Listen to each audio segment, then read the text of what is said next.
Assalamualaikum warahmatullahi wabarakatuh. Apa kabar anak-anakku kelas 6? Semoga anak-anak dalam keadaan sehat walafiat. Perkenalkan, nama Ibu Triningsih. Ibu akan membimbing anak-anak belajar di rumah. Tapi sebelum Ibu menjelaskan materi ini, tolong siapkan buku temamu, buku tulis, dan alat-alat tulismu untuk mencatat hal-hal yang penting yang Ibu sampaikan nanti. Nah anak-anak, hari ini Ibu akan menjelaskan materi tentang tema 1, selamatkan makhluk hidup, subtema 2, hewan sahabatku. Ayo kita lihat videonya. Apakah kamu penyayang hewan? Apa saja manfaat yang diperoleh manusia dari hewan? Bagaimana cara hewan berkembang biak? Ayo kita pelajari. Tahukah kalian, negara-negara di Asia Tenggara memiliki banyak jenis hewan. Beberapa di antaranya ada yang dijadikan sebagai makanan, simbol negara, atau dijadikan binatang peliharaan. Gajah putih dianggap suci oleh beberapa negara di Asia Tenggara, seperti Myanmar, Kamboja, dan Thailand. Menjaga gajah putih adalah usaha yang sangat mahal, karena pemiliknya harus menyediakan makanan khusus untuk gajah. Indonesia dikaruniai luas wilayah lautan lebih besar dibandingkan luas daratan.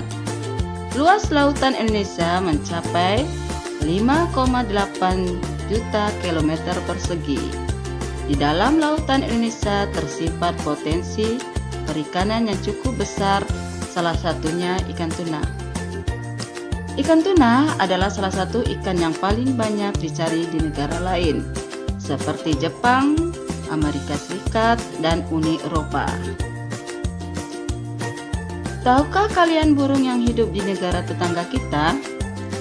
Burung takur dahan hidup di Malaysia.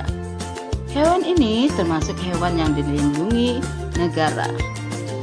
Nah, sekarang perhatikan hewan-hewan berikut ini.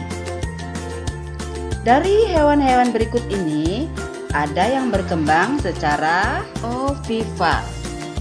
Hewan yang berkembang biak dengan cara bertelur disebut ovivar.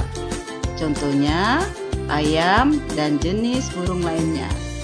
Dapatkah kamu menyebutkan hewan ovivar lainnya? Vivivar.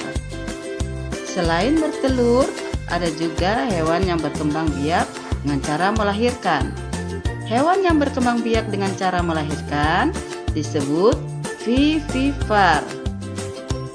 Sapi, kucing, dan gajah adalah contoh hewan vivivar.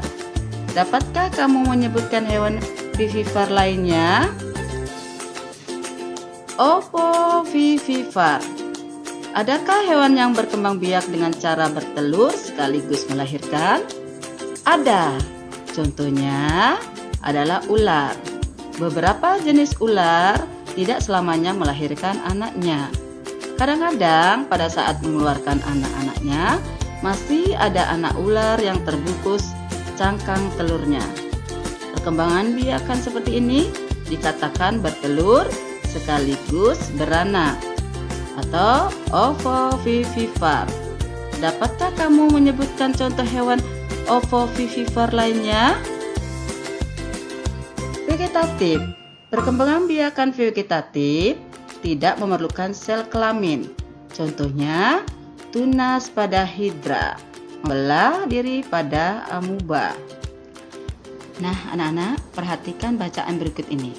Setelah anak-anak membaca, tentukanlah ide pokoknya. Untuk menemukan ide pokok, yang pertama, membaca teks bacaan dengan seksama dan cermat. Kedua, tentukan kalimat utama pada teks bacaan tersebut. Yang ketiga, mengubah kalimat utama tersebut menjadi kalimat yang lebih kompleks. Dan yang keempat, didapatlah ide pokok dari kalimat utama tersebut. Sedangkan kesimpulan adalah rumusan akhir tentang inti dari suatu bacaan. Kesimpulan disusun berdasarkan pemahaman kita terhadap keseluruhan inti teks bacaan tersebut. Anak-anak, minggu yang lalu kita sudah mempelajari contoh penerapan sila pertama, kedua, dan ketiga dalam kehidupan sehari-hari. Nah, sekarang Ibu akan memberikan contoh penerapan sila keempat dan kelima dalam kehidupan sehari-hari.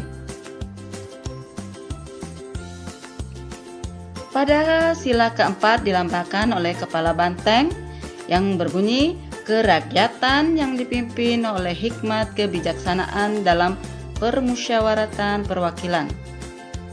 Contoh penerapan sila keempat dalam kehidupan sehari-hari yaitu: yang pertama, mengadakan musyawarah untuk membuat keputusan bersama. Yang kedua, tidak memaksakan kehendak saat bermusyawarah. Ketiga, menghormati keputusan rapat.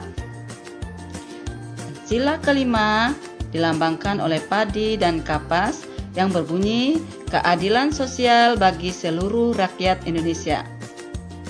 Contoh pengalaman sila kelima dalam kehidupan sehari-hari yaitu: pertama, bersikap adil kepada sesama dan hanya berhak kepada kebenaran. Yang kedua, membela teman yang dibuli. Dan yang ketiga, menghormati hak-hak orang lain. Lambang negara kita burung Garuda. Burung Garuda bisa dibentuk menjadi karya seni 3 dimensi. Adapun karya seni 3 dimensi lainnya seperti gerabah, candi, dan patung lainnya. Ciri-ciri karya 3 dimensi adalah memiliki volume, panjang, lebar, dan tinggi. Bahan yang dapat dibuat karya seni 3 dimensi: tanah liat, kayu, batu, dan platisin. Adapun alat-alat yang digunakan: palu, pisau, pahat, dan cetakan tanah liat. Demikianlah pembelajaran hari ini. Semoga anak-anak dapat memahami materi dengan baik. Ibu akhiri, wabillahi taufik wal hidayah. Wassalamualaikum warahmatullahi wabarakatuh.